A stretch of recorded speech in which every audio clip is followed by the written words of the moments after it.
আজকে নতুন একটা আইটেম নিয়ে চলে এলাম বন্ধুরা। সেটা হলো ডাল দা পেঁয়াজা। আজকে পেঁয়াজ দিয়ে ডাল বানাবো, বড় বড় কেটে। দেখুন, প্রথমেই একটা কড়াই গরম করে তার মধ্যে 150 গ্রাম হরড় ডাল আর 200 গ্রাম মুগ ডাল দিয়ে একসঙ্গে আমি ফ্রাই করে নেব শুকনো কড়াইতে। ফ্রাই করে এটাকে ধুয়ে আমি কুকারে একটা সিদ্ধ করে নেব 4-5টা সিটি লাগিয়ে। ডালটা ধুয়ে কুকার মধ্যে দিয়ে তার মধ্যে নুন স্বাদ অনুসার, হলুদ গুঁড়ো 1 চামচ আর একটু সাদা তেল দিয়ে আমি কুকারটাকে বন্ধ করে সিটি লাগাবো 4-5টা। আর যতক্ষণ সিদ্ধ হচ্ছে ততক্ষণ দেখুন 5টা-6টা পেঁয়াজ বড় বড় করে কেটে নিয়ে সেটাকে নুন, হলুদ আর কাশ্মীরি লঙ্কা পাউডার দিয়ে আমি একটু ম্যারিনেট করে এদিকে কড়াইতে তেল দিয়ে তেল গরম করে আমি পেঁয়াজটাকে একটু ভেজে নেব।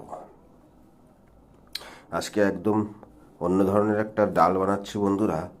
এইভাবে একবার আপনারা ট্রাই করবেন, ভীষণই সুন্দর হয় খেতে।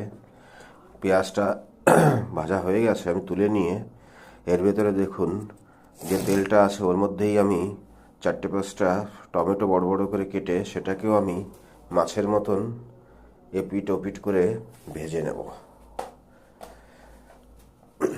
আর ওদিকে আমার ডালটা সিদ্ধ হচ্ছে, 4-5টা সিটি দিয়ে আমি ডালটা সিদ্ধ করে নিয়ে তারপরে বানাবো। দেখুন দেখুন এপিট ওপিট করে আমি উলট পালট করে টমেটোটাকে ভেজে নিলাম। টমেটোটাকে ভেজে আমি পেঁয়াজের মধ্যে তুলে নেব। এবার দেখুন কিছুটা তেল রয়েছে, তার মধ্যে আর কিছুটা তেল আমি অ্যাড করে 3টে তেজপাতা আর 4-5টা শুকনো লঙ্কা দিয়ে এর উপরে 1/2 চামচ মতন মৌরি আর 1/2 চামচ সাদা জিরে দিয়ে তার উপরে 5টা-6টা কাঁচা লঙ্কা দিয়ে নাড়িয়ে চাড়িয়ে আমি যে ডালটা সিদ্ধ করে রেখেছিলাম সেই ডালটা দিয়ে আমি আবার এটাকে নাড়িয়ে 2টো ম্যাগি মশলা অ্যাড করব। ম্যাগি মশলা 2টো দিয়ে ভালো করে নাড়িয়ে চাড়িয়ে আমি 10 মিনিট মতন এটাকে জাল দেব। জাল দিয়ে দেখুন 10 মিনিট মতন জাল হয়ে গেছে, অনেকটা গাঢ় হয়ে এসছে ডালটা। এইবার লবণটা একটু টেস্ট করে আমি এর মধ্যে যে পেঁয়াজ আর টমেটোটা ভেজে রেখেছিলাম সেগুলোকে দিয়ে আরও 10 মিনিট মতন আমি এটাকে ফোটাবো।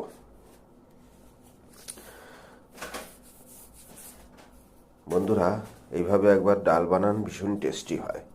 দেখুন, নামানোর আগে আমি কিছুটা পরিমাণে গুঁড়ো গরম মশলা দিয়ে এটাকে নাড়িয়ে আরও 2-3 মিনিট জাল দিয়ে আমি এটাকে নামিয়ে নেব। এইভাবে একবার বানান বন্ধুরা, ভীষণই টেস্টি হয়। যারা ডাল পছন্দ করে না তাদেরও ডাল দেবেন, তারা ডাল চেয়ে খাবে। ধন্যবাদ বন্ধুরা, ভালো থাকবেন, নতুন নতুন ডিশ বানিয়ে খাবেন।